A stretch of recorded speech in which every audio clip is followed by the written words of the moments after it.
पाने के लिए, भगवान के तर जाने के लिए कौन सा साधन चाहिए? ऐसा नहीं है कि कार गाड़ी या प्लेन से कुछ व्यवस्था। भगवान के तर जाने के लिए साधन कौन सा चाहिए? प्रेम रूपी साधन हो, भक्ति रूपी साधन हो, विश्वास रूपी साधन हो, अपने आप भगवान का दरबार मिल जाएगा। इसमें कोई शक नहीं। तो प्रभु को बताने के लिए साधन चाहिए क्या?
प्रेम और भक्ति में इसका मर्म नहीं जानता।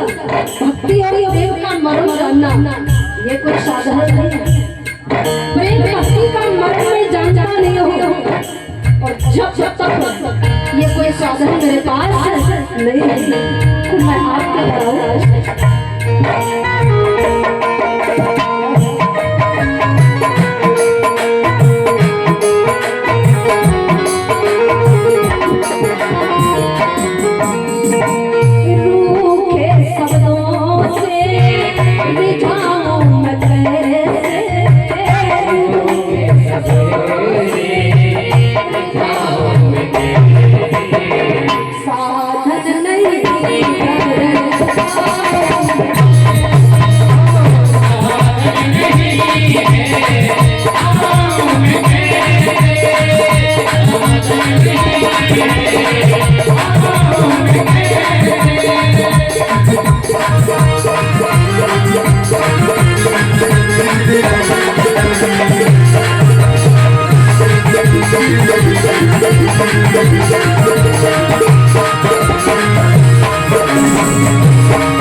यमुना महारानी की जय। श्री अनंत बलवंत संत श्री हनुमान जी महाराज के दिव्य पावन दरबार में चल रही श्रीमद् भागवत की कथा आज द्वितीय दिवस में प्रवेश कर चुके हैं। श्री हनुमान जी की अद्भुत मंगल में पावन कृपा से हम भक्तों को सत्संग परायण दिव्य गंगा में अपने तेल लगाने का अवसर प्राप्त हुआ। कहा गया है जिस प्रकार अग्नि सूखी और गीली लकड़ी को जलाकर के भस्म कर देती है, उसी प्रकार श्रीमद् भागवत की कथा हमारे अनेक जन्मों के पापों को जला करके राख कर देती है। श्रीमद् भागवत की कथा एक अमर मूल संजीवनी जड़ी है, जिस जड़ी का सेवन करते ही हम समस्त भव रोगों से मुक्त हो जाते हैं। ये ऐसी संजीवनी जड़ी जिसका सेवन करने से हमारी काया निरोगी हो जाती है। और ये सच है, जिसने भगवत स्वरूपा संजीवनी जड़ी जीवन में सेवन कर अवश्य ही उसकी काया निरोगी हो जाए। श्रीमद् भागवत की कथा एक सुख शास्त्र है, जिसे सुख शास्त्र कहते हैं, जिसमें अमर तत्व से परिपूर्ण एक आनंद का रस भरा हुआ है।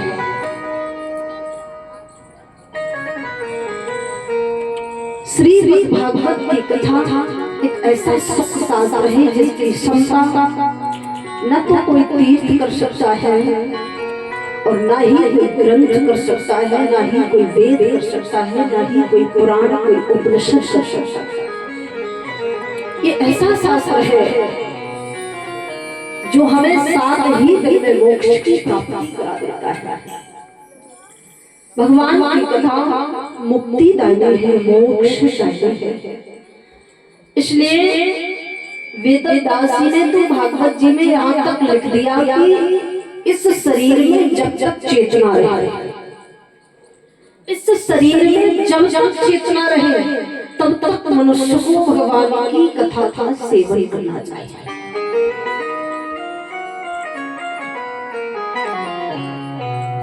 आज श्री हनुमान की कृपा से हम भक्तों को प्रभु की कथा सुनने और कहने का सौभाग्य प्राप्त होता है। अब ऐसा नहीं है कि सुनाने वाले को ज्यादा फल मिल रहा हो या सुनने वाले को ज्यादा फल मिल रहा हो, दोनों को बराबर ही मिलता है। श्रोता वक्ता ज्ञान भाव दोनों में होना चाहिए, सुनने वाले में भी और सुनाने वाले में भी। कथा यदि भाव से सुनाई जाएगी तो अवश्य ही फल मिलेगा, और भाव से सुनी जाएगी तो अवश्य ही मोक्ष की प्राप्ति होगी, उसमें कोई संदेह नहीं है। बोलिए वृंदावन बिहारी लाल की। कल की वेला में हम भक्तों के बीच में भक्ति ज्ञान वैराग्य की कथा हो रही थी। जीवन में भक्ति प्रकट जब ही होती है जब हमें किसी परम संत का सानिध्य मिल जाता है, किसी परम संत का, किसी विद्युत विद्वान का, किसी विद्युत व्यक्ति का, किसी वैष्णव जन का, कोई भगवान का भक्तों अगर मुझे शरण मिल गई अवश्य ही भक्ति की जागृति हो जाएगी। और जब तक हृदय में भक्ति नहीं तब तक ज्ञान प्रकट नहीं हो सकता है। भक्ति प्रकट हो जाएगी तो ज्ञान अवश्य प्रकट हो जाएगा। क्यों? भक्ति माँ है और ज्ञान उनकी पुत्र है। माँ यदि प्रकट हो गई तो पुत्र को जन्म अवश्य ही देती है। क्यों? क्योंकि माँ की सार्थकता तभी होती है जब वो किसी पुत्र को जन्म देती है। इसलिए भक्ति माँ है। यदि भक्ति प्रकट हो गई तो ज्ञान प्रकट हो ही जाता है, और यदि ज्ञान प्रकट हो गया तो वैराग्य से फिर कोई रोक नहीं सकता। फिर वैराग्य की ओर अपने आप ही अग्रसर होता है। इसलिए जीवन में भक्ति का प्राकट्य अति आवश्यक है। किसी भक्ति की शरण में मनुष्य को चाहिए कि वो सानंद चला जाए। और कहा भी गया है, एक संत की ये वाणी है कि जीवन के रहते रहते मनुष्य को जाग जाना चाहिए। जीवन के रहते रहते एक रात्रि में 4 पहर होते 4, और पूरे जीवन में 4 पन होते हैं। 4 बाल्यावस्था, किशोर अवस्था, जवानी और वृद्धावस्था। ये 4 पद हैं। जो रात्रि के चतुर्थ पहर में जाग जाता है वो जीवन के रहते रहते जाग जाता है, और जो रात्रि में चारों पहर सोता है वो जीवन के चारों पन सोता ही रहता है, वो जागता नहीं। अगर जीवन में 3 पन ना जाग सके तो चतुर्थ पन में अवश्य ही जाग जाना चाहिए, ताकि मेरा कल्याण हो जाए। प्यारे, ये शरीर विषय वासना भोग के लिए नहीं मिला है। विषय भोग, अगर आप पंछी बन जाओगे फिर भी मिलेगा, नाग किंकर बनोगे तो फिर भी मिलेगा, गधा घोड़ा मिल जाओगे वहां भी मिलेगा, कीट पतंगा बनोगे तो वहां भी मिल जाएगा। भोग तो हर योनि में है, लेकिन भजन केवल और केवल मनुष्य योनि में है। आत्मा का कल्याण यदि हम गधा घोड़ा बन गए तो आत्मा कल्याण नहीं हो सकता, कीट पतंगा बन गए नहीं हो सकता। आत्मा का कल्याण केवल और केवल मनुष्य शरीर से ही किया जा सकता है। इस शरीर को ही अपवर्ग नसेनी कहा गया है, यही मुझे वैकुंठ ले जाने वाला है। यदि इस शरीर में रह करके हम भजन न कर सके, न किया भजन राम का तो वो नर कैसा। जीवन अगर बिना भजन के चला गया प्यारे तो अपने से अच्छे तो अन्य दुनिया है। इसलिए हर मनुष्य को चाहिए कि कुछ समय प्रभु के लिए अवश्य ही निकालें। मनुष्य जीवन ही ऐसा है जिससे हम अपनी आत्मा का कल्याण कर सकते हैं। बाकी तो ये आत्मा 84 के चक्र में पड़ जाती है और अनेक दुनियाओं में भटकती हुई वासनाओं को सहती हुई विषय वासना में लिप्त रहती है और बार बार इस योनि से इस योनि में जाती रहती है। बड़े भाग मानुष तन पावा, जब बड़े भाग से मनुष्य तन प्राप्त होता है प्यारे, मनुष्य देह से ही आत्म कल्याण किया जा सकता है।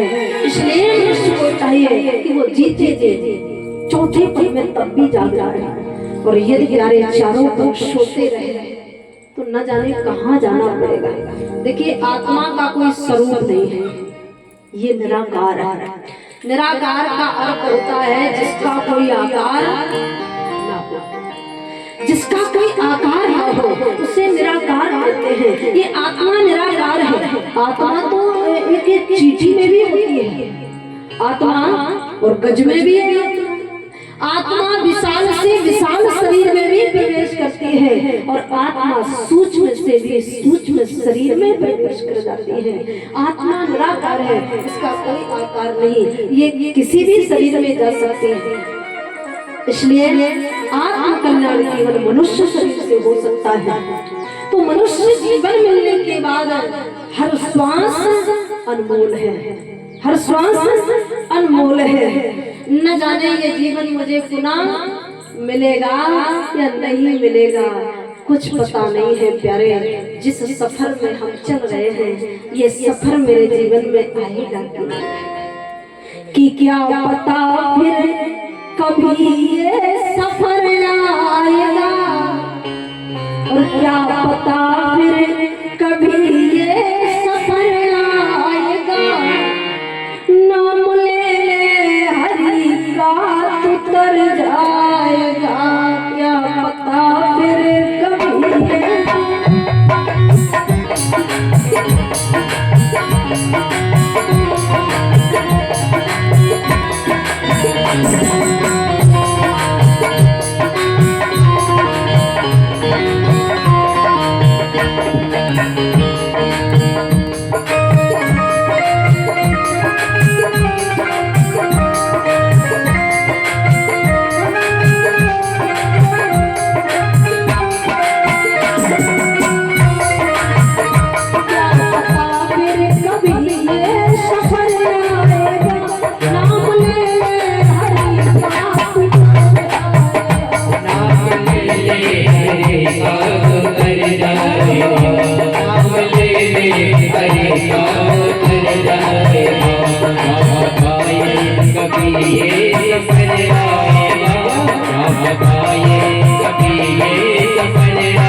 की एक एक श्वास बड़ी अनमोल है।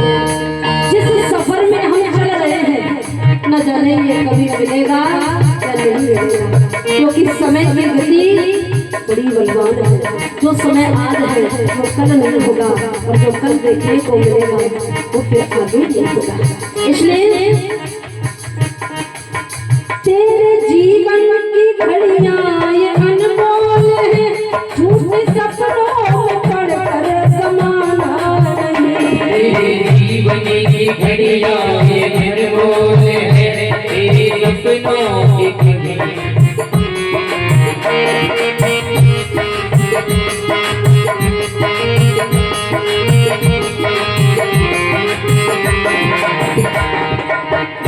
तेरे जीवन की घड़ियां ये अनमोल है, झूठे सपनों में पड़कर समाना नहीं। झूठे सपनों में पड़कर समाना नहीं, झूठे सपनों में पड़कर समाना नहीं।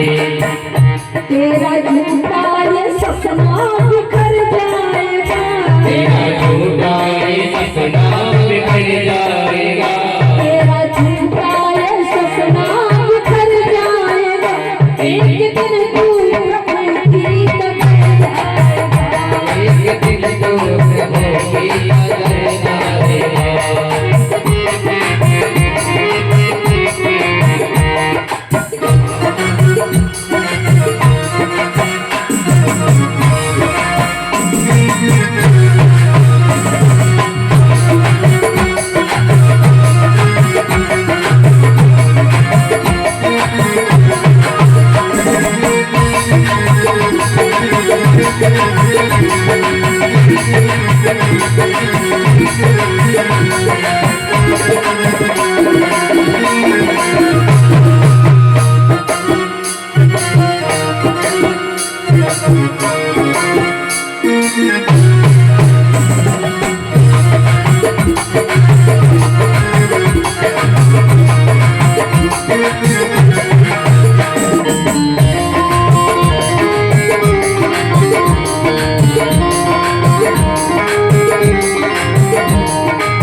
क्या पता फिर कभी ये सफर आएगा, श्री राधे। क्या पता है कि पुनः मुझे जीवन मिलेगा या नहीं। इसलिए जीते जी हरि चिंतन हरि स्मरण करना ये अति आवश्यक है। बोले वृंदावन हरि लाल की। माँ भगवती गोमती गंगा के किनारे श्री नैमिषारण्य पावन तीर्थ में विराजमान श्री सूत जी भगवान सौनक ऋषियों को दिव्य पावन कथा सुना रहे हैं। श्री सूत जी भगवान ने सौनक ऋषियों से कहा है, ऋषियों परम आदरणीय श्री वेदव्यास जी ने वर्णन किया है कि तुंग भद्रा तटे पूर्वम ऊर्ध्वतम मतम यत्र वर्णासाधर्मेण सत्य सत्य मत्तपरः तुंगभद्रातटे पूर्वं ऊर्ध्वतम मतम यत्र वर्णासाधर्मेण सत्य सत्य मत्तपरः। यानी तुंगभद्रा नामक एक सुंदर अद्भुत अलौकिक नदी है, जिस तुंगभद्रा के तट पर एक सुंदर नगर बसा हुआ है। तुंग माने अत्याधिक, भद्रा माने कल्याण करने वाली।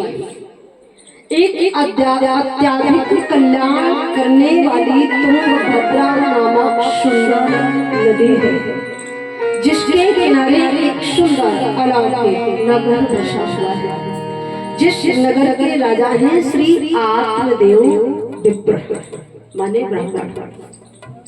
उस नगर के राजा हैं श्री आत्मदेव ब्राह्मण। उनकी एक पत्नी का नाम धुंधुली। अब तुंगभद्रा क्या है?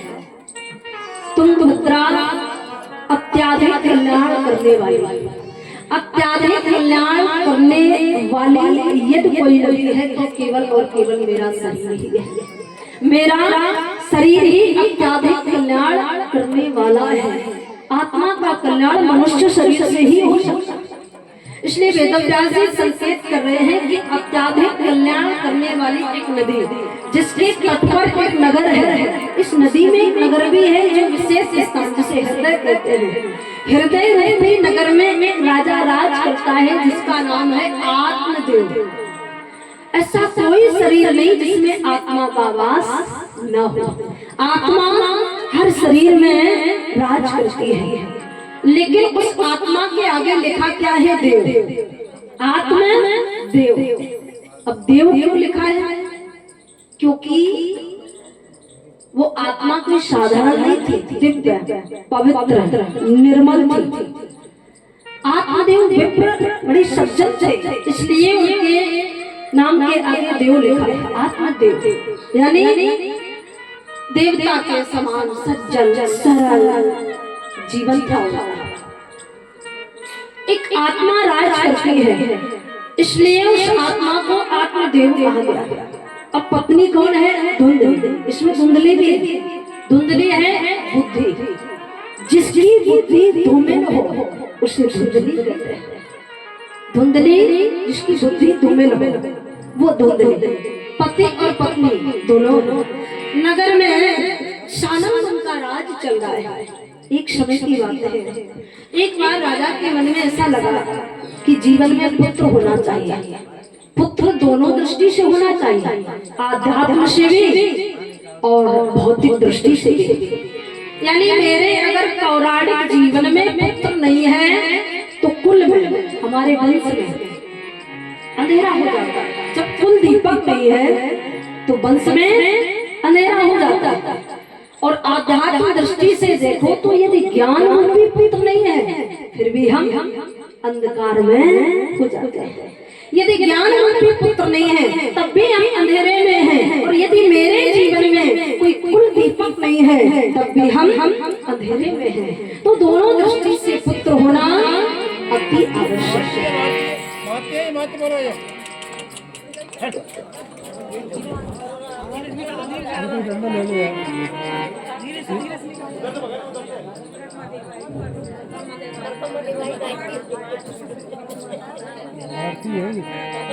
कैसे कैसे भक्त आ रहे हैं तुम्हारी कथा में? बोली वृंदावन हरि लाल की जय हो। श्री सूत जी भगवान कह रहे हैं सोनकृष्ण, राजा के मन में विचार प्रकट हुआ कि पुत्र होना चाहिए, लेकिन राजा के जीवन में कोई पुत्र नहीं हुआ। जब पुत्र ना हुआ तो राजा ने क्या किया? धर्म कार्य किया। धर्म कार्य करने से पुत्र की प्राप्ति, धन प्राप्ति होती है। तो राजा ने धर्म कार्य करना प्रारंभ कर दिया कि धनार्दन धर्म मार्गे तात्यामन्नितं तथा विचार ना पुत्रो ना वह पुत्री तद चिंता तुरो वृषभ। धनार्दन धर्म मार्गेण तात्यामन्नितं तथा था ऊंचा। राजा ने धर्म कार्य किए, फिर भी ना पुत्र ना पुत्री, न तो पुत्र की प्राप्ति हुई और न ही पुत्री की प्राप्ति हुई। यानी धर्म कार्य करने के भी बाद में उन्हें पुत्र या पुत्री नहीं मिला। जब कोई पुत्र ना मिला, अब तो राजा के मन में बड़ी चिंता। राजा को लगा कि मैं नगर का राजा हूँ और पुत्रहीन हूँ। इस शास्त्र का लेख है, शास्त्र सम्मत ये बात है कि जो राजा पुत्रहीन होता है वो अपवित्र होता है। तो प्रजा में अच्छी दृष्टि से नहीं देखती थी। राजा के मन में बड़ा दुख, मैं क्या करूं। एक दिन का मन हुआ कि मैं एक धेनु माने का एक धेनु का पालन पोषण करूं, तो कभी न कभी धेनु के गर्भ से किसी बछड़े या बछड़ी का जन्म हो जाएगा, तो मेरा दोष दूर हो जाएगा और मेरा मन भी उस बछड़ा बछड़ी में लगा रहेगा। तो राजा ने क्या किया, एक धेनु का लालन पालन किया। एक धेनु लेकर के आए, दरवाजे पर एक लकड़ी के खूंटे में बंधन किया है कि पाल्यते मया धेनु सा बंधवा सर्वता भवेत्, यो मया रोपतो वृक्षः सो अपि बंधस्तु माश्रयेत्। एक धेनु को लेकर के आए, दरवाजे पर धेनु का बंधन किया। नित्य का नियम था, लालन पालन धेनु का करने लगे। अब उन्हें ये इंतजार था कि कभी धेनु के गर्भ से बालक का प्राकट होगा, लेकिन समय वो आया कि धेनु के गर्भ से किसी बछड़े का जन्म नहीं हुआ। न कोई बछड़ा प्रकट हुआ, न कोई बछड़ी प्रकट हुई। यानी राजा के मन में जो लालसा थी वो अधूरी ही रह गई। धेनु भी सदा सदा के लिए निपुती ही रह गई। अब तो राजा के मन में बड़ी चिंता हुई। एक समय की बात है, एक बार दुर्जनी क्या किया, कुछ फल लेकर के घर आए। धुंधली के हाथों में फल दिए। पत्नी ने जब फल लिए और ध्यान से देखे तो फल भी सड़ गए। पत्नी ने तुरंत कहा, स्वामी हमें लगता आप फल देख कर नहीं लाया। अब तो विप्र ने कहा, कल्याणी ने लाया तो देख कर था, फल बिल्कुल ठीक थे, लेकिन ये न जाने क्यों सड़ गए और सड़ गए। ये भगवान का संकेत था, कोई फल जीवन में है ही नहीं। अब तो विप्र को ऐसा लगा कि जिन फलों को मैंने स्पर्श किया वो फल सड़ गए। जिस धेनु को मैंने दरवाजे पर बांधा वो धेनु भी सदा सदा के लिए निपुती हो गई। जो मेरी पत्नी मेरे बामांग है वो भी सदा सदा के लिए निपुती है। इसका मतलब है कि मैं दुराचारी हूँ, मैं दुराचारी हूँ। अब राजा स्वयं में कभी डूबने लगे। उन्हें ऐसा लगा कि हमें लगता मैं ही पापी राजा, मेरे कोई ना कोई ऐसे पाप हैं जिसके कारण फल भी सड़ रहे हैं, धेनु भी निपुती है, पत्नी भी निपुती है, हमें लगता मेरे ही दोष है। अब तो राजा के मन में बड़ा दुख हुआ। धीरे धीरे समय गुजरने लगा। एक समय की बात है, राजा नगर से बाहर निकले। जब नगर के बाहर निकले तो हुआ क्या, जिस मार्ग से राजा गुजर जा रहे थे उस मार्ग की जो हरियाली थी, हरी हरी धूप थी, राजा की परछाई जब हरी धूप पर पड़ती है तो वो धूप सूखने लगी। जहाँ उनकी परछाई पड़ती थी धूप सूख जाती थी। अब तो राजा को ऐसा लगा, हमें लगता मैं ब्रह्मा जी की सृष्टि के लिए बहुत बड़ा भार बन गया। हम जैसा यदि पापी व्यक्ति सृष्टि में रहेगा तो माँ पृथ्वी अकुला जाएगी। मेरी परछाई से धूप भी सूख रही है, मेरे स्पर्श करने से फूल सड़ रहे हैं। इसका मतलब है ऐसे राजा को जीना नहीं चाहिए। अब तो अपने आप को धिक्कार देने लगे और स्वयं को क्षमा नहीं कर पा रहे थे। जब स्वयं को न क्षमा कर सके, विप्रवर ने क्या किया, राजपाट सब कुछ छोड़ दिया और अत्यंत दुखी होकर के वन के लिए चले। जब अत्यंत दुखी होकर के वन के लिए चले जा रहे थे, मन में बड़ी ग्लानि, बड़ा दुख था। भगवान का नाम भी मुख से नहीं निकल रहा था। स्वयं को दोष देते हुए, स्वयं को धिक्कार करते जा रहे थे। जब वन में पहुंचे तो हुआ क्या, रास्ते में एक सरोवर मिला। सरोवर के किनारे एक सुंदर वट वृक्ष खड़ा था। उस वृक्ष की छाया में बैठ गए। जब वृक्ष की छाया में बैठे थे, अब तकदीर को ढूंढ रहे थे, अपने भाग्य को दोष दे रहे थे। कुछ देर में प्यास लगी तो सरोवर से जलपान कर लिया और फिर बैठ गए। लेकिन हुआ क्या, प्रभु की कृपा से अचानक उसी मार्ग से एक महात्मा जी निकले, संत भगवान निकले।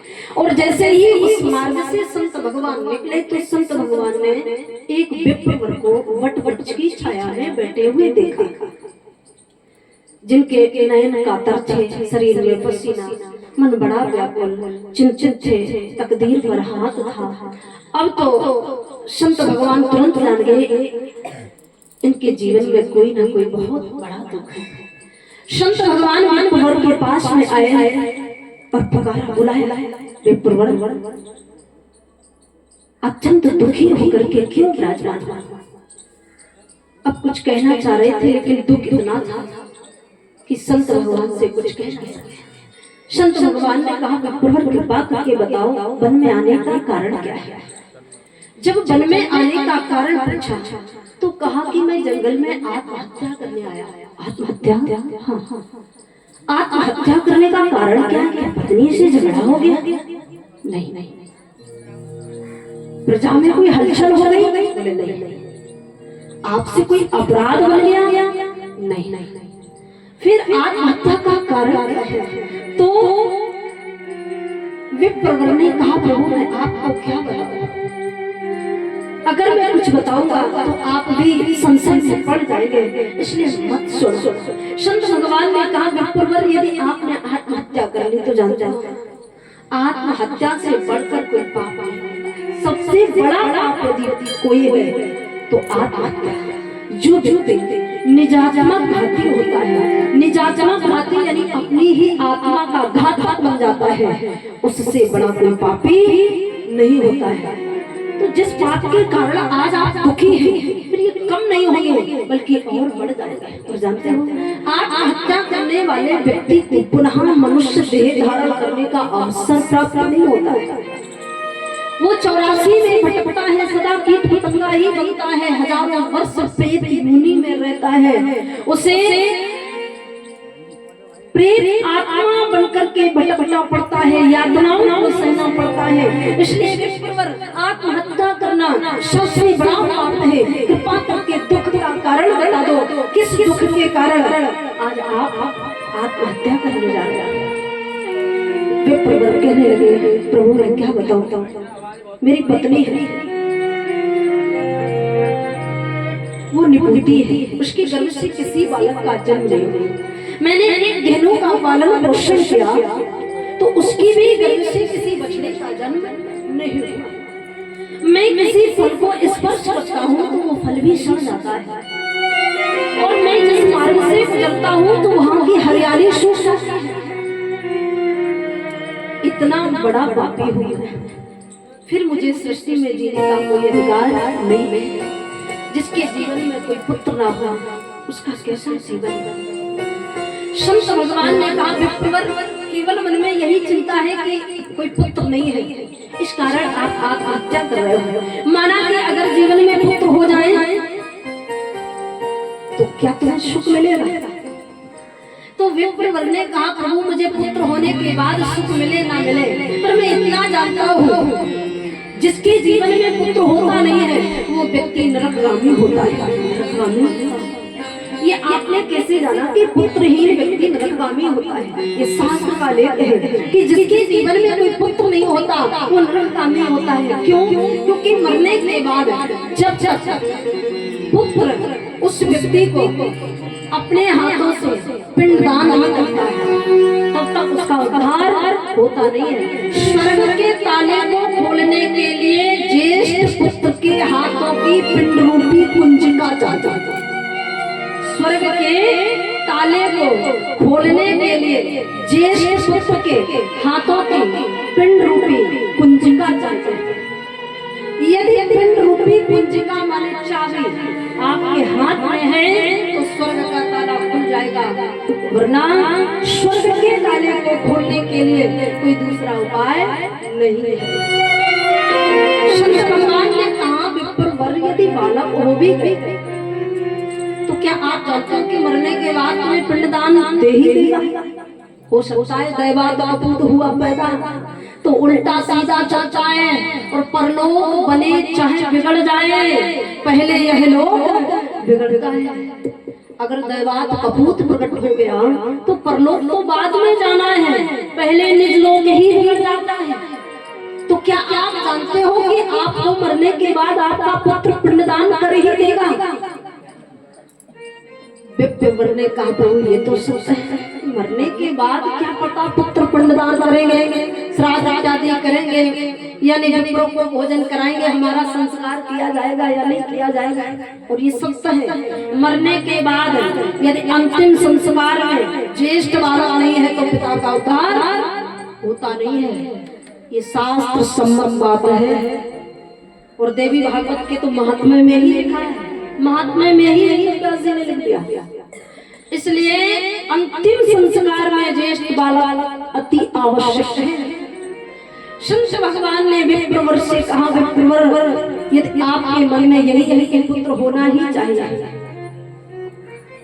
तो फिर मेरी बात सुनो, पुत्र तो हो जाएगा, पुत्र तो हो जाएगा, लेकिन मेरी ये गारंटी नहीं है कि दैवात अपूत होगा या सपूत होगा।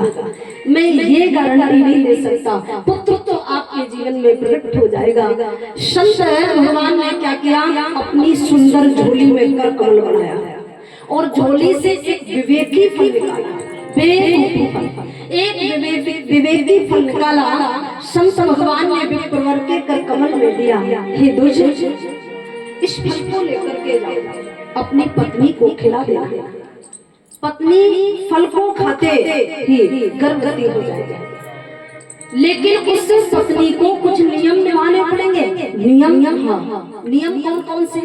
कहा जब वो देवी गर्भवती हो जाए तो 9 माह तक अपना घर छोड़कर किसी और के घर न जाए, ये प्रथम नियम है। दूसरा बोले गर्भवती माँ को तीखे भोजन जैसे कि लहसुन, प्याज, मसूर की दाल, बैगन और लाल लंका का सेवन नहीं करना चाहिए।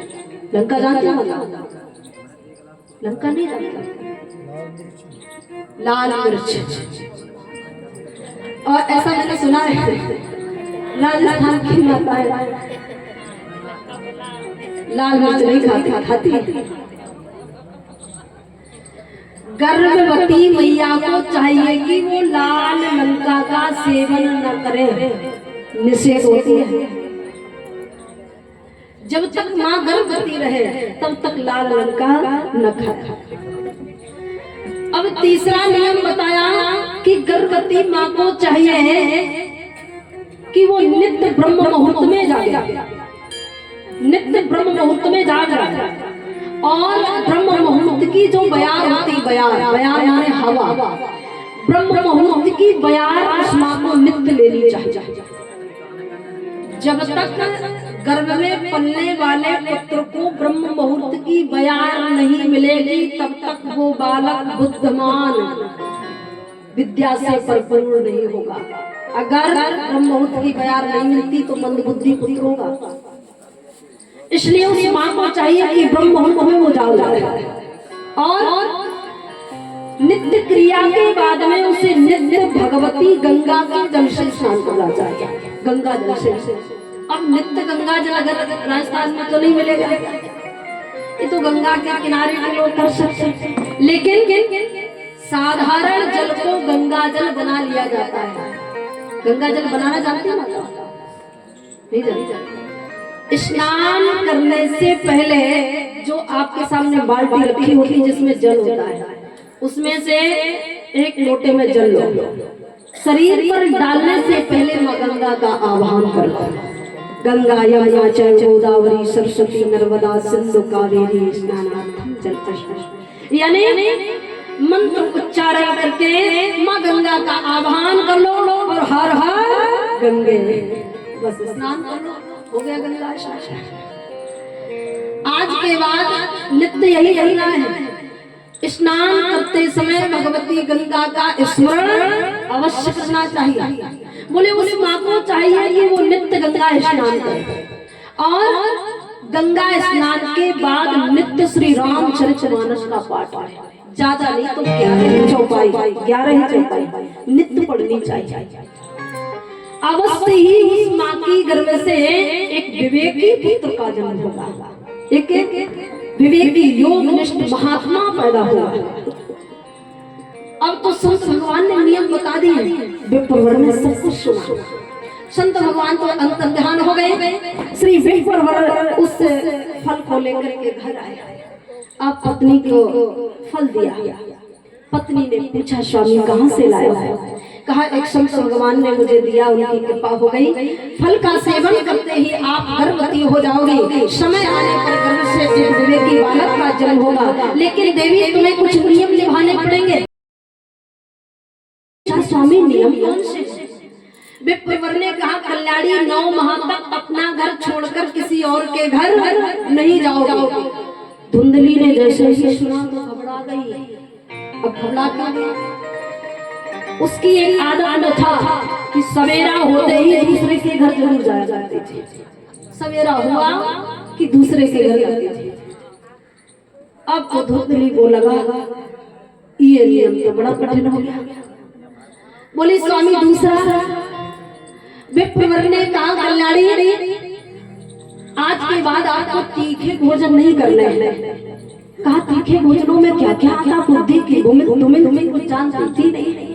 कहा लहसुन प्याज मसूर की दाल और बैगन और लाल लंका का सेवन मत करना।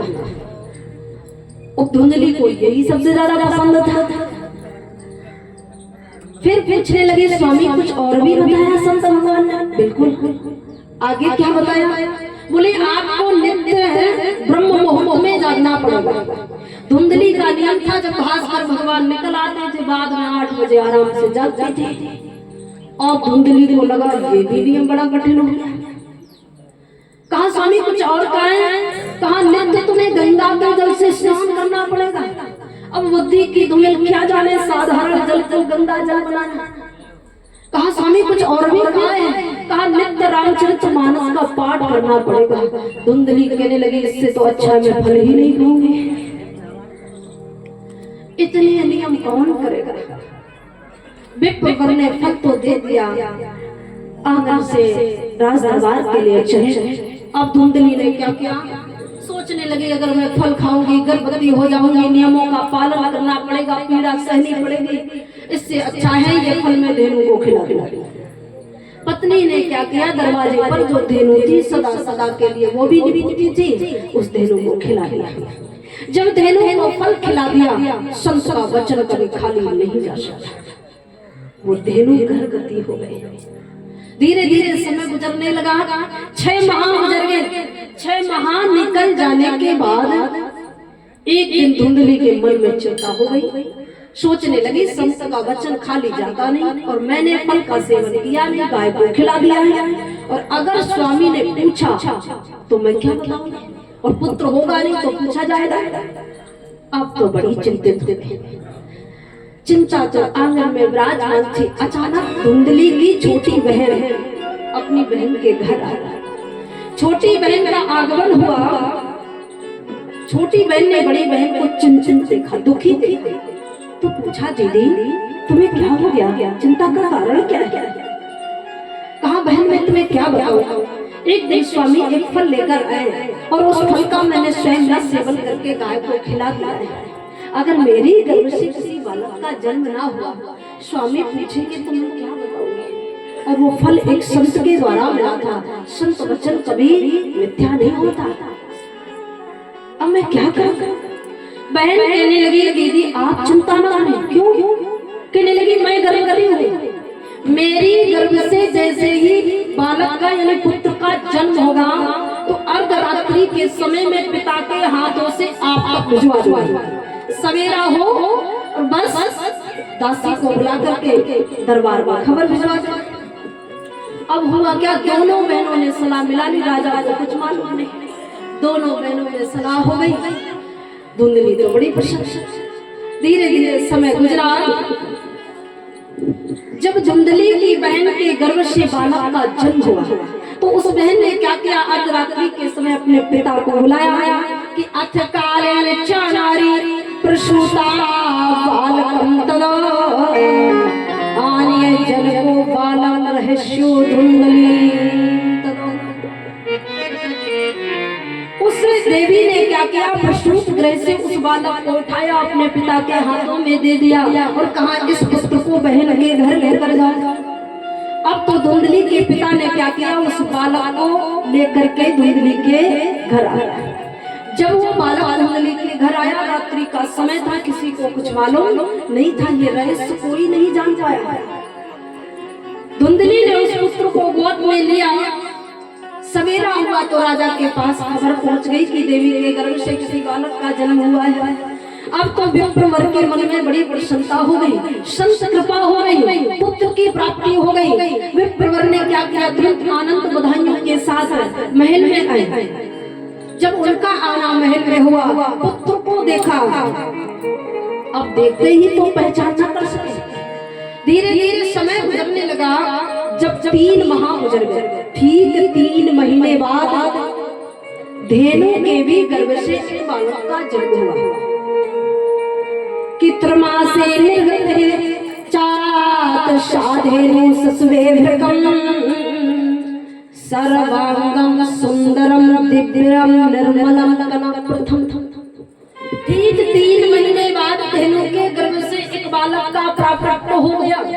जैसे ही बालक का प्राप्त हुआ तो विप्रवर ने उस बालक को गोद में लिया।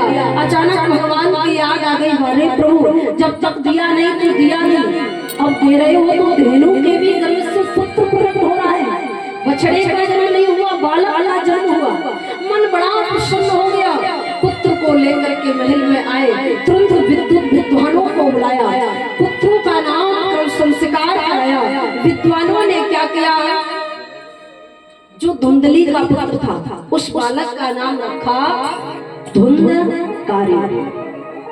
धुंधकारी का अर्थ है जिसकी बुद्धि अंधाधुंधकारी हो, उसे धुंधकारी कहते हैं। माती धुंधली पुत्र हो गया धुंधकारी।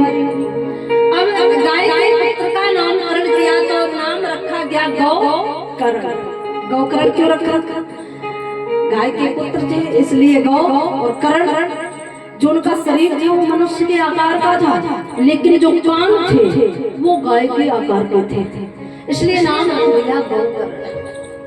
नामकरण संस्कार हुआ। विद्वानों को विप्रवर ने धन दिया, विदा कर दिया। अब हुआ क्या, धीरे धीरे बालकों का लालन पालन किया गया। जब लालन पालन किया गया, अवस्था पुत्रों की कुछ बढ़ने लगी। 5-5 वर्ष के बालक हो गए। श्री वेद व्यास जी वर्णन कर रहे हैं कि कियत कालेन तो जाजो तरुणा तनयामुपा गौकर्णो पंडितो ज्ञाने धुंधकारी महाखला। श्री गौकर्ण जी तो महापंडित महाज्ञानी निकले, लेकिन धुंधकारी महाखला। खला माने खल, राक्षस। धुंधकारी राक्षसों की जैसी उसकी प्रवृत्ति थी, दुष्ट निकला, पापी निकला, अताताई। अब धुंधकारी का नृत्य का नियम था, नगर के बच्चों के साथ, बाल वृंदों के साथ खेलने जाता है। किसी बालक का हाथ तोड़ देता है, किसी की आंख फोड़ देता है, किसी बालक से पूछता है तेरी माँ ने क्या बनाया। अगर कोई बालक धोखे में ये कह दे कि आज मैं खीर खा के आया हूँ, तो ये कहता था जीभ दिखा तेरी मीठी होगी। अगर बालक जीभ दिखाए तो जीभ काट लेता था। ऐसे उपाय करने लगा। अब नगर के लोग दुल्हन लेकर राजा के पास आने लगे, नित्य दुल्हन आने लगे। अब राजा को ऐसा लगा कि जब तक पुत्र नहीं थे तब मैं बहुत दुखी थी, आत्महत्या करने के लिए बन जा रहा था। अब पुत्र हो गए तो नित्य दुल्हना सुनते सुनते परेशान है। नित्य धुंधकारी को समझाया करते थे, लेकिन वो एक ही बात नहीं मानता था। वो तंडी वाला भला कहाँ पिता की सुनने वाला। एक भी बात नहीं सुनता था। अब तो विप्रवर को लगा जब पुत्र नहीं थे तब भी दुखी और पुत्र हो गए तब भी दुखी। अब दुख का निवारण कैसे हो? दुख का निवारण हो कैसे? पुत्र नहीं तब भी दुख है, हो गए तब भी दुख है। अब क्या किया जाए? एक दिन का जिक्र हुआ, एक दिन श्री विप्रवर ने क्या किया, अपने छोटे पुत्र यानी गाय के पुत्र श्री गौखंड जी को अपने पास बुलाया। राज दरबार में गौखंड जी पिता के पास में गए। अब तो विप्रवर को लगा ये गाय के पुत्र हैं, महापंडित महाज्ञानी हैं, योग निष्ठ महात्मा हैं, अवश्य ही ये अपनी ज्ञान की दृष्टि से मेरा मार्गदर्शन करेंगे। इसलिए श्री आत्मदेव विप्र ने क्या किया, अपने पुत्र श्री गौखंड जी से कहा, पुत्र जब मेरे जीवन में कोई बालक नहीं था तब मैं बहुत दुखी था, और अब पुत्र हो गए तो मैं अब भी दुखी हूँ। अब मुझे कृपा करके ये बता दो कि मुझे सुख मिलेगा या नहीं मिलेगा, मुझे सुख मिलेगा या नहीं मिलेगा, मैं क्या करूं पुत्र? हे दया लगे, कृपा करके मेरा मार्गदर्शन करो, मेरा मार्गदर्शन करो। कि अंधकूपे विष्णु है पास है वृद्धा पगुरमकठा कर्मणा पततूनम मामुदयानिधे। हे दयानिधे, मैं बड़ा मूर्ख व्यक्ति हूँ, मैं अज्ञानी हूँ, मोह रूपी मैं पास में बंध चुका हूँ और मोह के कारण मुझे दुख है। ये मोह ही तो था जो पुत्र मांग रहा था, और ये मोह ही तो है जो पुत्र रूप में मुझे दुखी कर रहा है। मैं मोह रूपी पास में बंध चुका हूँ, एक अंधकूप में अंधेरे कुएं में गिर चुका हूँ। अब पुत्र मेरा मार्गदर्शन करो, मैं क्या करूँ और क्या क्या करूँ? उसी क्षण श्री गौखंड जी ने अपने पिता श्री विप्रवर को समझाया, कहा पिताजी अगर आप सुख चाहते हो, अगर सुख चाहते हो कि असार खलु संसारो दुखी रूपी विमोह का स्वतः कास धर्म कास इसने जब पिताजी ये सुख किसका, धन किसका, पत्नी किसकी, परिवार किसका? किसी का नहीं होता है। ये सब जीते जी का मेला है और मरने के बाद सब झमेला है, सब यही पड़ा रह जाएगा। पिताजी कुछ भी साथ जाने वाला नहीं है। इस संसार का नाम तो संसार है, लेकिन इसमें कोई सार नहीं है, ये असार है। असार संसार को संसार कहा गया, इसमें कोई सार नहीं है। पिताजी नाम तो संसार है, लेकिन ये असार है, और जिस जिस असार संसार में सार ढूंढता है उसे दुख ही मिलता है, उसे दुख से कोई बचा नहीं सकता, क्योंकि संसार में सार है ही नहीं। संसार में पूरा जीवन सार ढूंढते रहे, इसलिए दुख मिलता रहा, उसे दुख से कोई नहीं बचा सकता। इसलिए यदि आप सुख चाहते हो तो पिताजी जानते हो, और ऐसा भी नहीं है कि पुत्र पत्नी सगे संबंधी ही अपने ना हो, शरीर भी अपना नहीं है, ये शरीर भी अपना नहीं है। खुद का पता है नहीं तो खुदा कहाँ मिले, खुद का पता है नहीं तो खुदा कहाँ मिले। एक शंकराचार्य जी थे शारदानंद जी, वो कहा करते थे खुद को खुदा कहूं या खुदा को खुदा कहूं, और आलम खुदा की जात है, मैं किसको खुदा कहूं? तो ये शरीर भी अपना नहीं है। अगर हम स्वयं को खोजें तो साधारण खोज सकते नहीं है, ये भी मेरा नहीं है, ये भी एक वस्त्र की तरह मैंने धारण किया है, एक दिन इसे भी उतारना ही पड़ेगा। इसलिए पिताजी की देह अस्थि मास रुद्रे अभी मति तुम जया। कहा पिताजी देह अस्थि मास रुद्रे, ये शरीर ये देह अस्थि मास रुद्र का एक पिंड है। अस्थि मांस रुधिर चर्म से एक पिंड भगवान ने बना करके तैयार किया है। इसे मैं कहना छोड़ दो, इसे मैं कहना छोड़ दो और इस असार संसार में सार ढूंढना छोड़ दो। औरों में गुण और दोष दोनों देखना बंद कर दो। निश्चिंत होकर के एक जगह विराजमान हो जाओ, केवल भगवान का चिंतन करो। यदि तुम्हें शांत की इच्छा है तो सीधे बल को गमन करो, मुझको छोड़ो उनको छोड़ो, श्री रामचंद्र का भजन करो। पिताजी यदि सुख चाहते हो हमें भी छोड़ दो, भैया को भी छोड़ दो और मैया को भी छोड़ दो, राज दरबार भी छोड़ दो, वन चले जाओ, भगवान का भजन करो। अगर सुख चाहते हो, यदि शांति चाहते हो, वरना कहीं दुनिया में सुख मिलने वाला नहीं है। जीवन बड़ा अनमोल है, श्वासें बड़ी अनमोल है, 4 दिन की जिंदगी है, कोई पता नहीं ये सांस किस दिन जाने वाली है। कि 2 दिन की जिंदगी है, 4 दिन का मेला है। 2 दिन की जिंदगी है, 4 दिन का मेला है।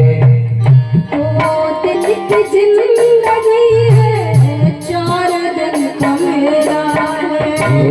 2 दिन की जिंदगी है, 4 दिन का मेला है।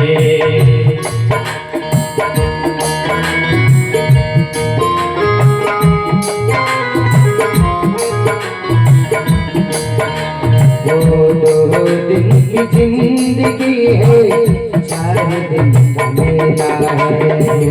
2 दिन की जिंदगी है, 4 दिन का मेला है। 2 दिन की जिंदगी है, 2 दिन की जिंदगी है, 2 दिन की जिंदगी है, 4 दिन का मेला है। आना भी अकेला है, जाना भी अकेला है। आना भी अकेला है, जाना भी अकेला है। आना भी अकेला है, जाना भी अकेला है।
का मेला है और आना भी अकेला है और जाना भी अकेला है।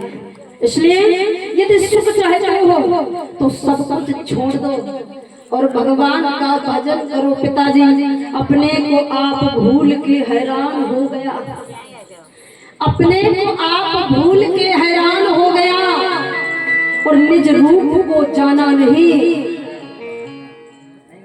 स्वयं को भूल गए। इसलिए जीवन में हैरान हो गए।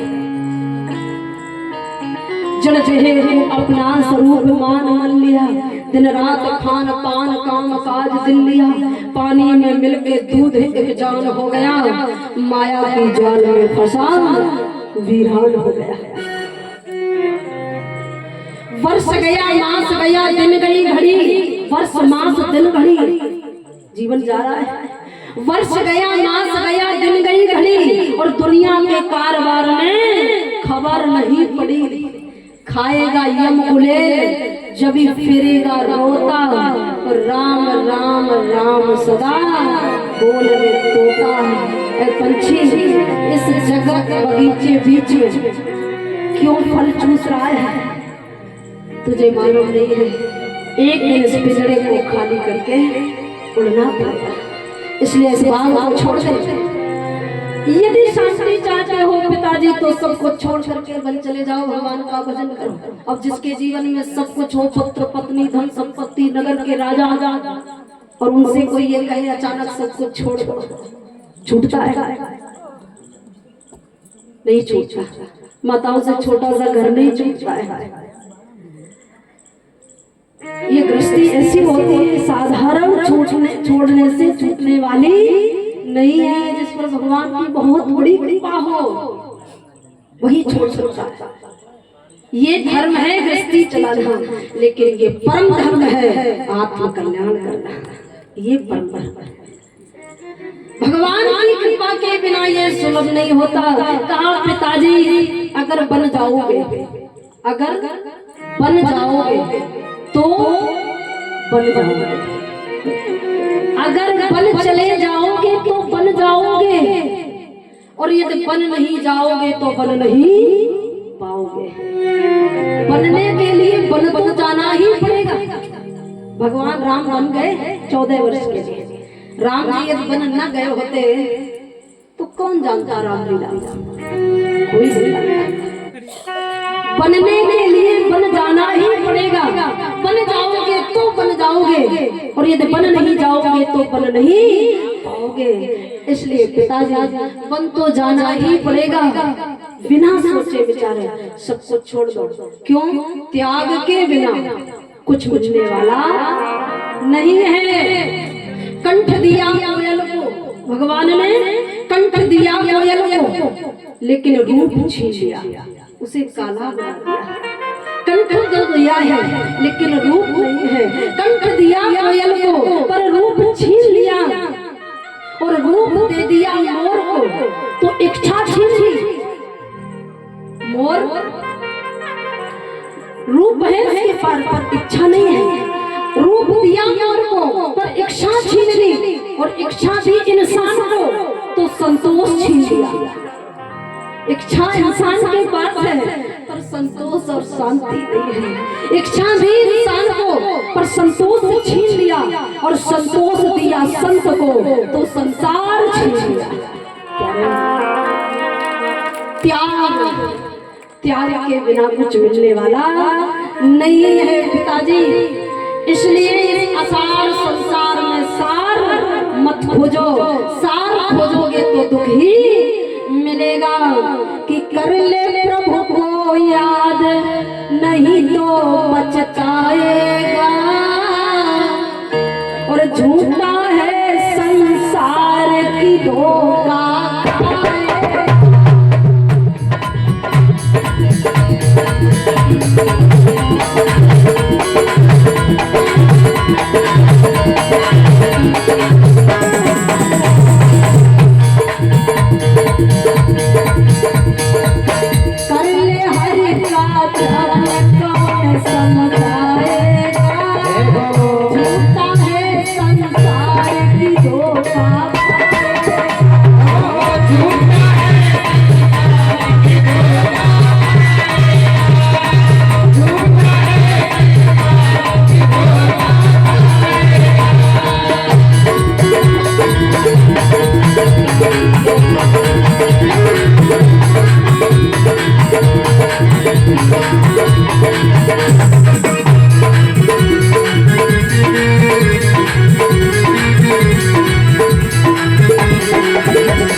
कहाँ पिताजी? पुत्र मात पिता और नारी मतलब की रिश्तेदारी। पुत्र मात पिता और नारी मतलब की रिश्तेदारी।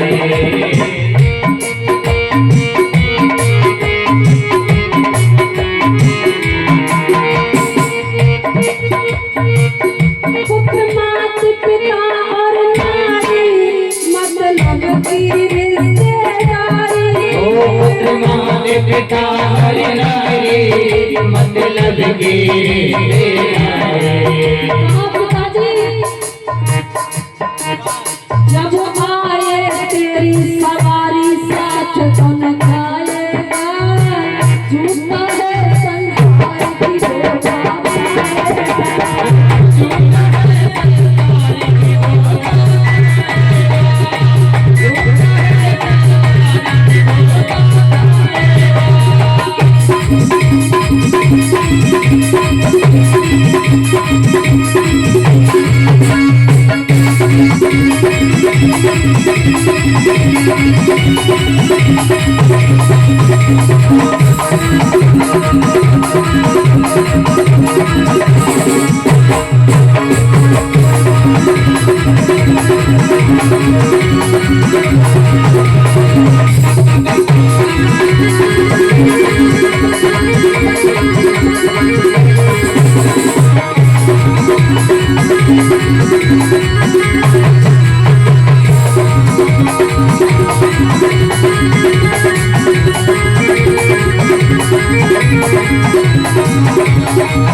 जब आए तेरी सवारी साथ उड़ जाएगा और झूठा है संसार धोखा खाएगा।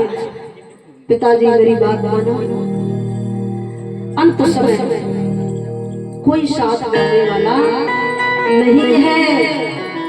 किए हुए कर्म चाहे वो अच्छे हो या बुरे हो, बस वही साथ जाते हैं और कर्मों की गति के अनुसार ही तुम्हें वहां भोगने को मिलेगा।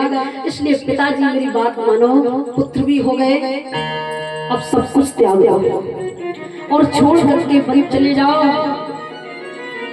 जब आप स्वर्ग जाओगे तो ना पुत्र काम आएगा, ना पत्नी काम आएगी, ना सगे संबंधी काम आएंगे, ना राजपाट काम आएगा, यहाँ तक कि तुम्हारा धन भी काम।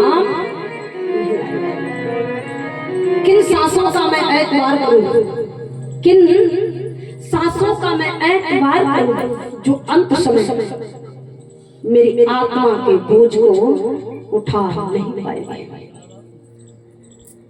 किस शरीर का मैं एतबार करूं जो अंत समय मेरा साथ छोड़ देगा, और किस धन का मैं अहंकार करूं जो अंत समय मुझे बचा नहीं पाएगा। फिर पिताजी साथ में क्या जाएगा। उस समय ये अकेली हो गई और भगवान के दरबार में हुजूर बनकर के खड़ी हो गई। उस समय हाँ हाँ करना पड़ रहा होगा। पिताजी मेरी बात मानो, आप कृपा करके बन चले जाए कि जननी जनक के बंदो सुतदारा, जननी जनक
ये सब नाम भक्ति के बालक, ये सब नाम भक्ति के बालक, ये सब नाम भक्ति के बालक, ये सब नाम भक्ति के कहे संत सब पछे औलाद,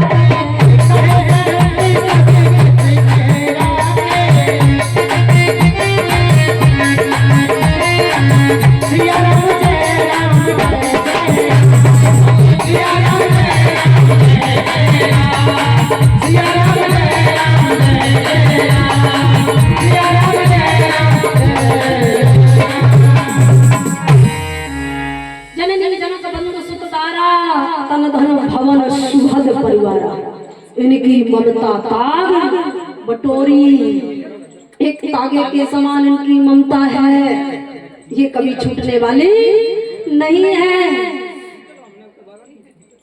पहले क्या लगता है पुत्र हो जाए तो सब कुछ छोड़ चले, फिर क्या लग रहा है शादी हो जाए सब कुछ छोड़कर चले जाए, फिर क्या लगता है अब तो नाती बनते हो गए। और सबसे ज्यादा ममता नाती पंक्ति में हो गई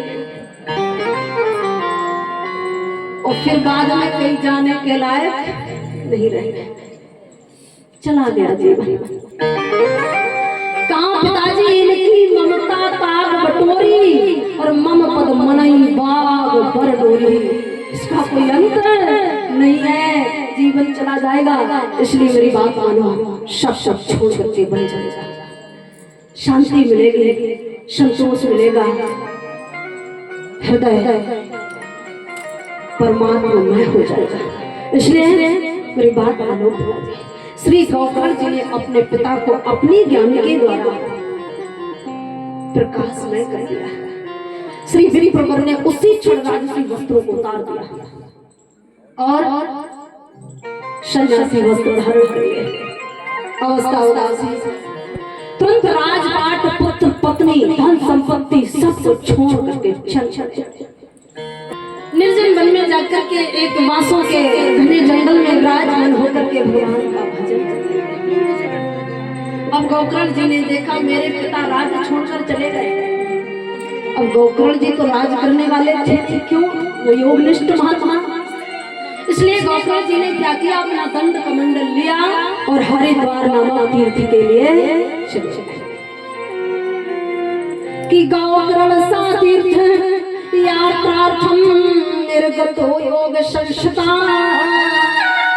ना दुखम ना सुखम तस्य वैरी नापना बंधव, ना दुखम ना सुखम तस्य वैरी नापना बंधव।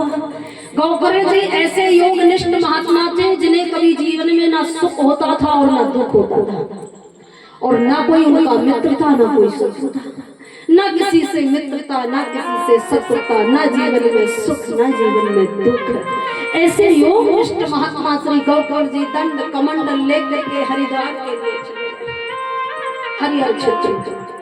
अब तो हुआ क्या, धुंधकारी ने देखा पिताजी वन चले गए, छोटे अनुज थे वो भी तीर्थ के लिए चले गए, अकेला बचा राज सिंहासन पर जा बैठा, राजभार संभालने लगा। लेकिन वो दुराचारी, अत्याचारी, पापाचारी था, मदिरा पान करता था, मांस का भक्षण करता था, वैश्यावृत्ति करता था, वैश्याओं के घर खाया करता था। हुआ क्या, और एक काम और करता था, जुआ भी खेलता था। समय वो आया कि धीरे धीरे धुंधकारी ने अपने पिता का सारा धन गंवा डाला, और जब उसका सारा धन गम गया, अब एक दिन जुआ खेलने जा रहा था, पर पास में धन था नहीं, बिना धन के जुआ खेल नहीं सकता। अब उसने दिमाग क्या लगाया, महल में मैया रहती है, धुंधली थी, सोचने लगा महल में माँ है, माँ के पास में छुपा हुआ धन अवश्य ही रखा होगा। अब उसने क्या किया, महल में गया, रात्रि के समय, अर्धरात्रि के समय, जाते ही माँ के केस पकड़े और तुरंत कहने लगा, माँ आपको पिता ने जितना भी धन छुपाने के लिए दिया वो सारा धन बाहर कर दो। अब धुंधली जानती थी दुराचारी पापाचारी है, छोड़ेगा नहीं, मार देगा। धुंधली हाथ जोड़ने लगी, कहा पुत्र मेरे केस छोड़ दे, आज छोड़ दे, पर कल मैं निश्चित ही सारा धन निकाल के बाहर कर दूंगी। धुंधकारी ने सोचा कोई बात नहीं, आज नहीं तो कल मिल जाएगा, उस रात्रि तो छोड़ दिया। अब उस माँ ने विचार किया, ये दुराचारी बालक है, आज तो छोड़ दिया, यदि कल मैंने धन ना दिया तो कल मुझे मार देगा। औलाद के लिए इंसाफ, औलाद के लिए इंसाफ, फिरता है मारा मारा, उसे मौत भला क्या मारे जिसे औलाद ने मारा। औलाद के लिए इंसाफ फिरता है मारा मारा, उसे मौत भला क्या मारे जिसे औलाद ने मारा। जिसकी खुशियों के खातिर तुमने रातों की नींद गंवाई, जिनकी खुशियों के खातिर आपने रातों की नींद गंवाई, उसने तुम्हारी खुशियों की जीते जी चिता जलाई। अब माँ को ऐसा लगा पुत्र के लिए स्वामी ने क्या क्या किया, लेकिन ये धुंधकारी अब मुझे छोड़ने वाला नहीं, मार देगा, और यदि मैं धुंधकारी के हाथों से मर जाऊंगी मुझे नरक में जाना पड़ेगा। पुत्र यदि माता पिता को मारे तो ये मौत से भी बढ़कर खतरनाक है। मौत से, मौत भला क्या मारे जिसे औलाद ने मारा। माता धुंधली ने क्या किया, उसी शिवरात्रि के समय ही महल को छोड़ दिया, महल से बाहर निकली। महल के बाहर एक कूप माने कुआं था, उस कुएं में कूद गई। जब कुएं में कूद गई धुंधली ने आत्महत्या की। अब धुंधकारी को मालूम पड़ा कि माँ तो कुएं में कूद गई, उसका निधन हो गया, फिर भी उसे दुख नहीं हुआ। तुरंत महल में गया, खजाने को खोजने लगा, माँ का छुपा हुआ जितना भी धन रखा था उसको मिल गया। माता पिता के जाने का उसको कोई दुख नहीं था। धन खोज करके जुआ खेलने चला गया। अभी तक वैश्याओं के घर जाता था, अब वैश्याएं सभी ला करके अपने ही घर में लगे। 5 वैश्याओं के साथ रहता है। वैश्याएं घर में आ गई, अब नित्य अनियंता वैसी वृत्ति करता रहा। धीरे धीरे धन खत्म हो गया, और जब धन खत्म हो गया एक दिन वैश्याओं ने सलाह मिला, अब धुंधकारी के पास धन नहीं है। भक्तों याद वैश्या वृत्ति करना सबसे बड़ा पाप है, सबसे बड़ा पाप कोई है तो वैश्या वृत्ति। वो व्यक्ति दुर्गति से बच नहीं सकता, उसकी दुर्गति हो ही जाएगी। वैश्याओं ने सलाह मिला ली कि आज धुंधकारी जब संध्या के समय मदिरा पान करके आए तो हम 5 मिलकर उसे मार डालेंगे। संध्या के समय मदिरा पान करके जब आया और मस्ती में झूम रहा था, मदिरा का नशा था, वैश्याओं ने क्या किया, एक चारपाई पर लिटा दिया, और लिटा करके एक वैश्या एक नेत्री माने रस्सी लेकर के आई, उसे चारपाई में बांध दिया। और जब चारपाई में बांध दिया, बांधने के बाद एक वैश्या ने क्या किया, एक जली हुई विशाल लकड़ी लेकर आ गई जिसमें अग्नि धधक रही थी। वो जली हुई लकड़ी से धुंधकारी को अग्नि वो मुख में डालने लगे। अब एक वैश्या उसके सीने पर मस्तका का बार बार प्रहार करने लगे। पांचों ने मिलकर के धुंधकारी की वो दुर्गति कर दी, वो दुर्गति कर दी। जब तक वो बिल्कुल मरा नहीं तब तक छोड़ा, और जब मर गया अब वैश्याओं ने क्या किया, उसके स्वरूपी शरीर को उसी की हवेली में खोद कर पृथ्वी में गाड़ दिया। नगर में किसी को मालूम नहीं कि धुंधकारी मारा गया। उनकी यूं ही दुर्गत हो गई। जिनकी वैश्या प्यारी होगी, जो सगे बाप की सगी नहीं, वो और किसी की क्या होगी। इसलिए इसमें धन धर्म बल बुद्धि बेकार गमाओ ना। जो अपना कुशल चाहते हो तो वैश्या को घर लाओ। श्री सूत जी भगवान कह रहे हैं, सोलह ऋषियों धुंधकारी की दुर्गति हो गई। और बात तो याद रखना, ऐसा नहीं है कि वैश्याएं धुंधकारी के ही जीवन में थी। 5 वैश्याएं हर मनुष्य के जीवन में होती हैं, चाहे वो स्त्रीलिंग हो या पुल्लिंग हो। हर मनुष्य के जीवन में 5 वैश्या होती हैं। शब्द, स्पर्श, रस, रूप और गंध। ये 5 ऐसी वैश्याएं हैं जो देखने में नहीं दिखती, अंदर रहती हैं। इन 5 वैश्याओं के जो भी वशीभूत हो जाता है उसे ही बाहर की वैश्याएं मिलती हैं, और जो इनके वशीभूत नहीं होता उसे बाहर की वैश्याएं कभी मिल नहीं सकती। तो अंदर की 5 वैश्याओं से बचना हर मनुष्य को चाहिए, चाहे स्त्रीलिंग हो या पुल्लिंग हो, सबको बचना चाहिए। जो इन 5 वैश्याओं से बच जाता है उसकी दुर्गति कभी नहीं होती, और जो इनके वशीभूत हो जाता है उनकी दुर्गति निश्चित। श्री सूत जी भगवान कह रहे हैं, अब तो धीरे धीरे समय गुजरा। एक समय की बात है, एक बार श्री गोकर्ण जी को अपनी जन्मभूमि की याद आ गई। जब गोकर्ण जी को जन्मभूमि की याद आई तो गोकर्ण जी ने क्या किया, जन्मभूमि भी बड़ी अद्भुत चीज होती है। जीवन में किसी की याद आए न आए, पर जन्मभूमि की याद अवश्य। जन्मभूमि की याद आई तो गोकर्ण जी ने दंड कमंडल लिया, तीर्थ को छोड़ दिया, जन्मभूमि के लिए चल पड़े। और जब अपनी जन्मभूमि के लिए चले, नगर के बाहर आए। नगर के लोगों को मालूम पड़ गया आज तो योगनिष्ठ महात्मा श्री गोकर्ण जी आ रहे हैं। पूरे नगर के लोग सम्मान करने के लिए दौड़ पड़े। नगर के बाहर लोग आ गए, सभी ने मिलकर के उन्हें साष्टांग प्रणाम किया। कोई तो रज लेकर के मस्तक पर रखने लगा, कोई उन्हें प्रणाम कर रहा है, किसी ने दंड ले लिया, किसी ने कमंडल ले लिया। सम्मान से श्री गोकर्ण जी को नगर के अंदर लाए। किसी ने आसन डाल दिया, किसी ने चरण धो लिए। अब कोई जलपान करा रहा है, कुछ देर में कोई भोजन लेकर के आ गया। सभी ने मिलकर के गोकर्ण जी की सेवा की। जब संध्या का समय हुआ तो गोकर्ण जी ने क्या किया, दंड कमंडल लिया और अपनी हवेली की ओर आ गया। जब हवेली के पास आए तो देखा क्या, उनकी जो हवेली थी पिता की रत्न मणियों से जड़ी हुई थी, लेकिन आज वो हवेली खंडहर बन गई। क्यों? जिस हवेली में आत्मदेव जैसा राजा, पवित्र राजा रहता था, तो वो रत्न मणियों की थी। और उसी हवेली में जब धुंधकारी जैसा पापी रहने लगा तो हवेली भी खंडहर में परिवर्तित हो गई। गोकर्ण जी से देखा नहीं गया। हाथों में एक कुश का आसन था, उस आसन को जमीन में डाल दिया, उसी पर बैठ गए, भगवान का भजन करने लगे। योगनिष्ठ महात्मा कोई लेना देना था नहीं, प्रभु का भजन करने लगे। अब हुआ क्या, जब आलस आया तो जमीन में ही लेट गए। जैसे ही जमीन में लेटे तो हुआ क्या, वो धुंधकारी उसी महल में प्रेत रूप में रहता था, प्रेत रूप में रहता था। धुंधकारी को प्रेत यात्राएं बहुत सहनी पड़ी थी।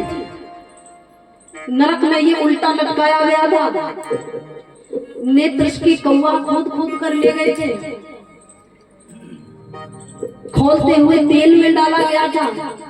खोलते हुए तेल में वही डाला जाता है जो जीवित आत्माओं का हनन करके उसके मांस को पकाता है। जैसे कि किसी जानवर, खरगोश या मुर्गे इत्यादि की हत्या करते। देखिए प्यारे, खाने में स्वाद, अपने अपने विचार, ये तो एक अलग बात हो गई, लेकिन जीव हत्या करना कितना बड़ा पाप है। जब वो व्यक्ति नरक में जाता है तो खोलते हुए है। धुंधकारी को बुरी तरह यातनाएं नरक की सहनी पड़ी थी और प्रेत मुनि में भटक रहा था। प्रेत में 3 तत्व होते, केवल 3। मनुष्य में 5 होते, प्रेत में 3। प्रेत के पेट बना हुआ होता है लेकिन मुख नहीं होता है। प्रेत को भूख बहुत लगती है पर खा नहीं सकता, भूख को तड़पता है। सबसे ज्यादा खतरनाक योनि है प्रेत योनि। अगर कीट पतंगा बन गए, नाली के कीड़े भी बन जाओगे तो उधर तब भी भरता रहेगा। और यदि प्रेत बन गए तो पेट भरने वाला नहीं है, भूख बहुत लगेगी, खाने को कुछ मिलेगा नहीं, कुछ नहीं खा सकते। ये प्रेत के लिए है। एक बार भूतों ने भगवान से कहा, प्रभु सारी सृष्टि आपकी है, मनुष्य भी है, देवता भी है, नाग किंकर भी है और हम प्रेत भी, सभी आपके हैं। सृष्टि में आपने सबको भोजन व्यवस्था की है, लेकिन हम प्रेतों को क्यों नहीं देते? भगवान ने कहा कि आप में 3 तत्व हैं। आपके पेट बना लेकिन भूख नहीं बना है, आप खा नहीं सकते। प्रेत हर वक्त भूखा तड़पता रहता है। ये दूसरे कोई मिल रहा है तो नकारात्मक ऊर्जा होती है, उसी को लग जाती है, वो खाने को मांगता है पर खा नहीं सकता है। और ये ऊर्जा उसी को लगती है जो भगवान को नहीं मानता। तो यहाँ तो हनुमान जी बैठे हैं, भूत पिशाच निकट नहीं आए हैं, यहाँ तो आ ही नहीं सकते। भूत कहे भगवान सो कि कुछ तो हमको दे। तो भगवान ने क्या कहा भूतों से कि जो हमको नहीं देते हैं तो तुम उनसे ले, यानी जो हमें ना दे आप उनसे जबरदस्ती ले लीजिए, जाओ आपके लिए छुट्टी। भगवान ने कहा जो हमें न देता हो आप उससे जबरदस्ती ले लो, आपके लिए छुट्टी। अब भूत उसी को मिलते हैं जो भगवान को नहीं मानते हैं, भजन नहीं करते, भगवान की सेवा नहीं करते, उसी को भूत मिलेगा। ये नकारात्मक ऊर्जा बन करके धुंधकारी उसी हवेली में रहता था। अब हुआ क्या, गौतम जी सो रहे थे, अचानक धुंधकारी ने देखा तो इसने क्या किया, एक विशाल बकरे का रूप धारण किया, बकरा बन करके गौतम जी के सामने आ गया।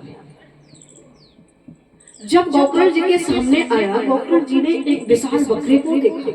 अब इतना बड़ा बकरा कभी देखा नहीं था। गौतम जी को लगा हमें लगता है ये कोई पिशाच है। गौतम जी ने आवाज दी तो उसने रूप चेंज कर दिया, कभी गधा बन जाता, कभी घोड़ा बन जाता, अनेक रूप में दिखाई देने लगा। अब तो गौतम जी जान गए अवश्य ही ये कोई पिशाच है। गौतम जी ने क्या किया, कमंडल से जल लिया और जल लेकर के भगवान नारायण के मंत्र से उस जल को अभिमंत्रित कर दिया। जैसे ही अंजलि में जल लेकर के मंत्र से अभिमंत्रित किया और उस जानवर पर छिड़क दिया तो उसकी जो शक्ति थी वो दूर हो गई। और जैसे ही निज भेष में आकर के खड़ा हुआ, पापों का समन हो गया। जब पापों का समन हुआ तो बोलने का साहस हो गया। बोल भी नहीं सकता था पहले, क्योंकि मुख नहीं तो बोलेगा कैसे, बोल नहीं सकता था। पापों का समन जब हुआ तब बोलने का सामर्थ्य मिला, और जब बोलने का सामर्थ्य मिला तो एकदम बोल उठा, मैं तुम्हारा भाई हूँ, मैं तुम्हारा भाई हूँ, मैं तुम्हारा। अब तो गौतम जी ने जब धुंधकारी को प्रेत रूप में देखा तो तुरंत कहा, मेरे ज्येष्ठ भ्राता आपकी ये स्थिति कैसे हो गई? प्रेत बनना था। धुंधकारी ने कहा, अनुज मैं तुम्हें क्या बताऊं, मेरे इतने दुष्कर्म थे, दुष्कर्मों के कारण मुझे नरक की भयानक यातनाओं को सहना पड़ा। फिर प्रेत योनि में मैं चला गया। अब ये प्रेत योनि इतनी भयानक है, मैं भूखा हूँ पर खा नहीं सकता। भैया मेरा उद्धार करो, मेरा उद्धार करो। श्री गौतम जी ने जैसे ही सुना तो उसी क्षण अपने भैया धुंधकारी का उद्धार करने के लिए तुरंत दंड कमंडल उठाया, गया जी गए। श्री गया जी में जाकर के उसे पिंड पिंडदान किया है, पिंडदान किया और एक बार नहीं 100 बार पिंडदान किया, लेकिन उसका उद्धार नहीं हुआ। और जब उसका उद्धार ना हुआ, श्राद्ध इत्यादि किए फिर भी नहीं हुआ, विप्रों को भोजन कराया फिर भी नहीं हुआ, अनेक संस्कार कर दिए फिर भी नहीं हुआ। जब उद्धार ना हुआ, अब तो श्री गौकर्ण जी को लगा कि मेरे भैया का उद्धार होगा कैसे, कोई उपाय समझ में नहीं आ रहा था। एक दिन का जिक्र हुआ, एक दिन गौकर्ण जी पूर्व विमुख होकर के भगवान का भजन कर रहे थे।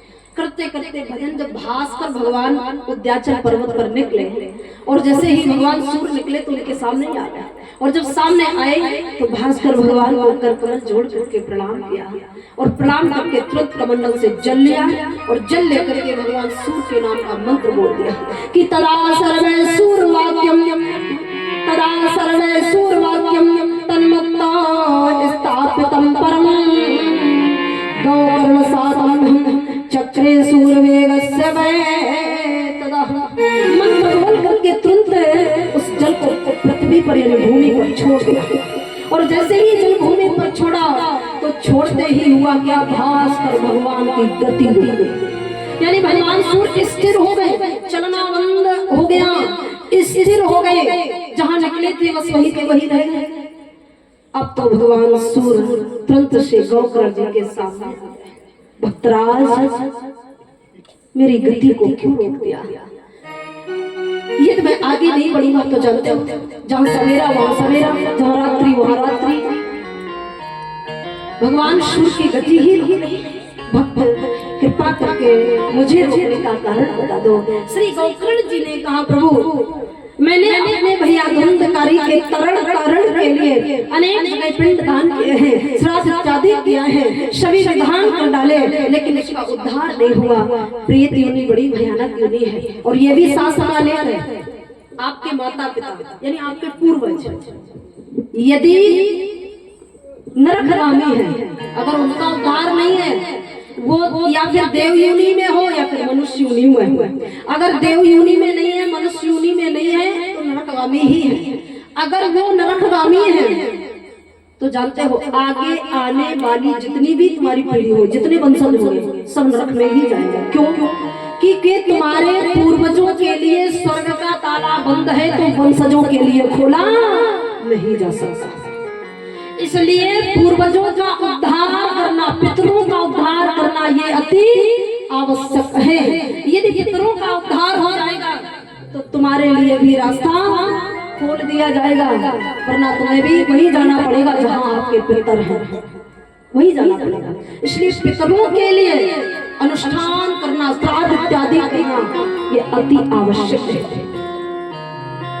श्री गौकर्ण जी ने कहा, यदि मेरे भैया को नरक में जाना पड़ा तो मुझे भी वही जाना पड़ेगा जहां मेरे पूर्वज हैं। इसलिए कृपा करके मेरे भैया का उद्धार करो प्रभु, उद्धार कोई उपाय बता दो। भगवान सूर्य ने क्या किया, श्री गौकर्ण जी से कहा, गौकर्ण जी कि श्रीमद्भागवतम मुक्ति सप्ताहं पाचनं कुरु इत सूर्यवाचः सर्वे धर्म रूपम तू विश्वता। कहाँ है गौकर्ण जी? हे भक्तराज, श्रीमद्भागवत महापुराण की इन्हें कथा सुना। अगर आपने श्रीमद्भागवत महापुराण की कथा सुना दोगे, 7 दिन में इनका उद्धार हो जाएगा, प्रेत योनि से छुटकारा मिल जाएगा, भगवान के परमधाम चले जाएगा। भगवान सूर्य ने उपाय बता दिया, अंतर ध्यान हो गए। अब तो श्री गौकर्ण जी तुरंत वहां से चल पड़े, नगर में आए, नगर के लोगों से कहा सभी मिलकर के भागवत जी की कथा होगी, इसलिए तैयारी की जाए। नगर के लोगों को लेकर के श्री गौकर्ण जी ने नगर के बाहर एक श्रेष्ठ स्थान को चुन लिया। नगर के बाहर एक श्रेष्ठ स्थान को चुन करके उस स्थान पर एक सुंदर मानु से पूजन की वेदी का निर्माण किया। वेदी का निर्माण करके नगर में एक श्रेष्ठ ब्राह्मण को मुख्य श्रोता बना करके श्रीमद्भागवत की कथा प्रारंभ की। और जब श्रीमद्भागवत की कथा प्रारंभ की, अब कथा तो होने जा रही थी, धुंधकारी घबराने लगा। धुंधकारी ने सोचा मैं तो प्रेत हूँ, सुनने वाले कथा सुन लेंगे और मैं प्रेत हूँ, नकारात्मक ऊर्जा। प्रेत में ये सामर्थ्य ही नहीं होता है कि वो भगवान की कथा बैठ करके सुन ले, उसमें ये सामर्थ्य नहीं है। उसको सुनानी पड़ेगी, उसके लिए एक विशेष स्थान देना पड़ेगा। धुंधकारी घबरा गया, एक चिल्लाने लगा, भैया मैं तो प्रेत हूँ, मेरे में ये सामर्थ्य नहीं है कि मैं भगवान की कथा एक जगह बैठ सुन सकूं, इसलिए मेरे लिए कोई उपाय करें। श्री गौकर्ण जी ने जब सुना तो तुरंत धुंधकारी के लिए एक हरा 7 गांठ का बांस मंगाया, एक हरा 7 गांठ का बांस मंगाया। उस 7 गांठ के हरे बांस में धुंधकारी को स्थान दिया। धुंधकारी उस स्थान में विराजमान हुआ, यानी उस बांस को पकड़ करके बैठा।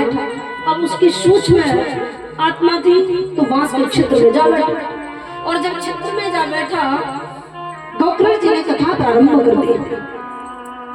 जब श्री गौकर्ण जी ने कथा प्रारंभ की, अब कथा का प्रथम दिन हुआ।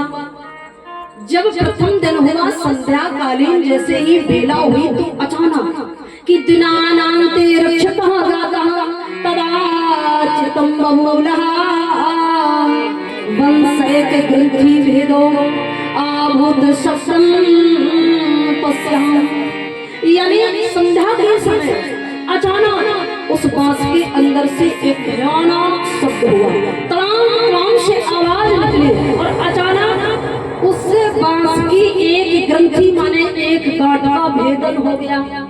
और जैसे ही एक ग्रंथि का भेदन हुआ, इस दृश्य को सभी ने देखा। द्वितीय दिवस हुआ, फिर कथा हुई। संध्या का समय जैसे ही हुआ कि द्वितीय आहनी तथा सायं द्वितीय ग्रंथि भेदनम, तृतीय आहनी तथा सायं तृतीय ग्रंथ भेदनम। द्वितीय दिवस में संध्या के समय तृतीय ग्रंथि का भेदन हो गया। तृतीय दिवस आया तो तृतीय दिवस संध्या के समय तृतीय ग्रंथि का भेदन हो गया। इस प्रकार 7वें दिन तक 7 गांठें नष्ट हो गई। और जैसे ही 7 ग्रंथियों का भेदन हुआ, अब तो उसी क्षण श्री वैकुंठ नाथ के कानों में आवाज पड़ गई। भगवान नारायण ने तुरंत पार्षदों से कहा, दिव्य विमान लेकर के जाओ, प्रेत आत्मा धुंधकारी को इस विमान में बिठा करके वैकुंठ लाया जाए। भगवान का आदेश हो गया, और जब प्रभु का आदेश हुआ, अब तो प्रभु के पार्षद विमान लेकर के चल पड़े। धुंधकारी के लिए विमान आया। जब कथा की सभा में विमान आया, अब सभी भक्तों ने देखा कि भगवान के यहाँ से विमान आया। गौकर्ण जी से पूछा गया कि विमान